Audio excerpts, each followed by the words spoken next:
नमस्कार दोस्तों, स्वागत है आपका अमित जी के क्लासेस में। आज मैं आपको कुछ करंट अफेयर और जीएस के क्वेश्चन बताऊंगा जो कि लेखपाल परीक्षा के लिए बहुत ही महत्वपूर्ण है।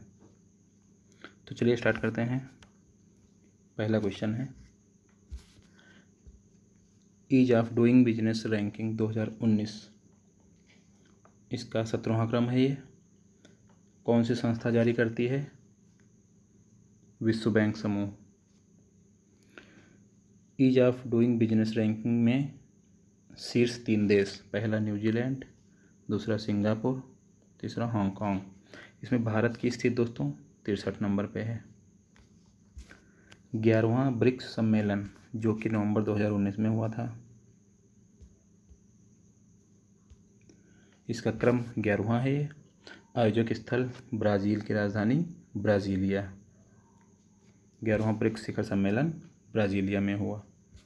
इसकी थीम क्या थी? Economic growth for innovative future. BRICS में 5 देश हैं, ब्राज़ील, रसिया, इंडिया, चाइना और साउथ अफ्रीका। सबसे लास्ट में जुड़ने वाला साउथ अफ्रीका है। नोबेल पुरस्कार 2019 जो कि नोबेल साहित्य, शांति, अर्थशास्त्र, भौतिकी, रसायन और चिकित्सा 6 क्षेत्रों में दिया जाता है। लेकिन आपको पढ़ने 3 हैं, साहित्य, शांति और अर्थशास्त्र। तो साहित्य क्षेत्र का दिया गया था पीटर हैंडके जो कि ऑस्ट्रिया देश के हैं। शांति क्षेत्र का अबी अहमद अली, इनको दिया गया जो कि प्रधानमंत्री हैं इथियोपिया देश के। अर्थशास्त्र का नोबेल दिया गया था Abhijit Banerjee, Esther Duflo, Michael Kremer, 3 लोगों को दिया गया था। अभिजीत बनर्जी जो कि भारतीय हैं।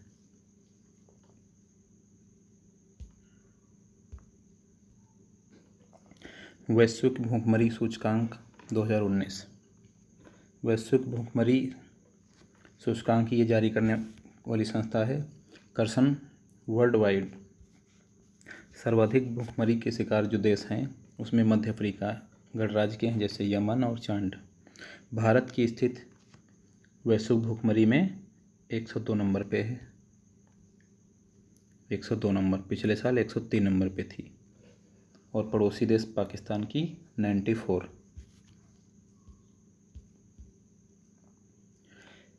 अगला क्वेश्चन है, India innovation index 2019। India innovation index जारी करता संस्था है नीति आयोग। शीर्ष राज्य है कर्नाटक, तमिलनाडु, महाराष्ट्र। यूपी की स्थिति देखी जाए तो 7वीं रैंक है यूपी की। इंडिया इनोवेशन इंडेक्स ये होता है नवीकरणीय विकास, जो भी नए विकास कार्य किए गए हैं उन क्षेत्रों के रैंकिंग होती है। 35वां आसियान शिखर सम्मेलन 2019, 2 से 3 नवंबर 2019 को ये मनाया गया। कहाँ? बैंकॉक में, थाईलैंड। आसियान का फुल फॉर्म है association of south east ASEAN nation. इसका विषय है एडवांसिंग पार्टनरशिप फॉर सस्टेनेबिलिटीज। इसकी अध्यक्षता थाईलैंड के पीएम ने की, जिनका नाम है प्रयुत चान ओ चा। इसकी अध्यक्षता इन्होंने की। अगला टॉपिक है जो कि बहुत ही महत्वपूर्ण है, गांधी जी की 150वीं जयंती पे क्या क्या काम हुए। तो गांधी जी की 150वीं जयंती मनाई गई 2 अक्टूबर 2019 को 150वीं जयंती मनाई गई। इस दिन पीएम मोदी ने ग्रामीण भारत को ओडीएफ घोषित किया, खुले में शौच मुक्त घोषित किया। इस दिन महाराष्ट्र सरकार ने स्वच्छ भारत वर्ल्ड यूनिवर्सिटी की स्थापना करने का निर्णय लिया। पहला काम, पीएम मोदी ने ग्रामीण भारत को ओडीएफ घोषित किया। दूसरा, महाराष्ट्र सरकार ने स्वच्छ भारत वर्ल्ड यूनिवर्सिटी की स्थापना करने का निर्णय लिया। गांधी जी से संबंधित साहित्य के लिए आईआईटी खड़गपुर ने गांधीपीडिया के लिए national council of science museum से समझौता किया। गांधीपीडिया, जैसे विकिपीडिया होता है वैसे ही गांधीपीडिया, इसमें गांधी जी के बारे में सारी जानकारी होगी। अब जीएस के पोर्शन पे आते हैं।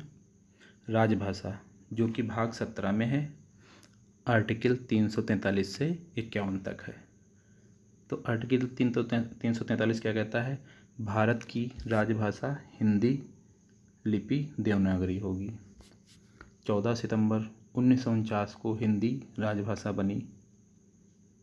14 सितंबर 1949 को। 26 जनवरी 1950 को इसको पूर्ण रूप से दर्जा मिला।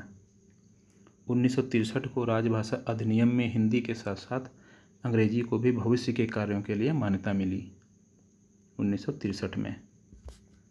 आर्टिकल 344 कहता है राजभाषा आयोग के गठन का प्रावधान है। 344 में राजभाषा आयोग के गठन का प्रावधान है 344 में। 1955 में बीजी खेर की अध्यक्षता में प्रथम राजभाषा आयोग बना। 1955 में बीजी खेर की अध्यक्षता में प्रथम राजभाषा आयोग बना। आर्टिकल 345 कहता है राज्यों को स्वेच्छा से राज्य की राजभाषा बनाने की शक्ति है। जैसे इंग्लिश मेघालय की है, मिजोरम की है और नागालैंड की। Hindi UP, UK, Uttar Pradesh, Uttarakhand, MP, Chhattisgarh, Bihar, Jharkhand और राजस्थान, हरियाणा, हिमाचल प्रदेश, दिल्ली, यहाँ की हिंदी। अनुच्छेद 346 संघ से राज्य, राज्य से संघ, राज्य से राज्य के बीच पत्राचार की भाषा हिंदी प्लस अंग्रेजी होगी। ये अनुच्छेद 346 कहता है। संघ से राज्य, राज्य से संघ और या राज्य राज्य से कोई भी बातचीत करनी होगी जिस भाषा के माध्यम से, उसमें हिंदी प्लस इंग्लिश होगी। अनुच्छेद 348 क्या कहता है? उच्चतम व उच्च न्यायालय की भाषा अंग्रेजी होगी। ये अनुच्छेद 348 कहता है उच्चतम हाईकोर्ट और सुप्रीम कोर्ट की भाषा इंग्लिश होगी। आर्टिकल 350 का कहता है सरकार का दायित्व है कि प्राथमिक शिक्षा, जो कि कक्षा 1 से कक्षा 8 तक की बात कही गई है, प्राथमिक शिक्षा को सरकार मातृभाषा में देने का कार्य करे, मातृभाषा में देने का कार्य करे। आर्टिकल 350 का कहता है। 351 कहता है सरकार को हिंदी भाषा के प्रचार प्रसार विकास के निर्देश हैं। हिंदी भाषा के प्रचार प्रसार के निर्देश दिए गए हैं 351 में। भाषाओं से संबंधित 8वीं अनुसूची। 8वीं अनुसूची में मूलतः 14 भाषाएं थी पहले, अब 22, वर्तमान में 22 भाषाएं हैं, जो कि पहली भाषा 21वें संविधान संशोधन 1967 में बढ़ी सिंधी। अगली 71वें संविधान संशोधन हुआ 1992, उसमें बढ़ी नेपाली, कोंकणी और मणिपुरी। 92वें संविधान संशोधन 2003 में 4 लैंग्वेज बढ़ी, जिसको कहते हैं BDMS, बोडो, डोंगरी, मैथिली, संथाली।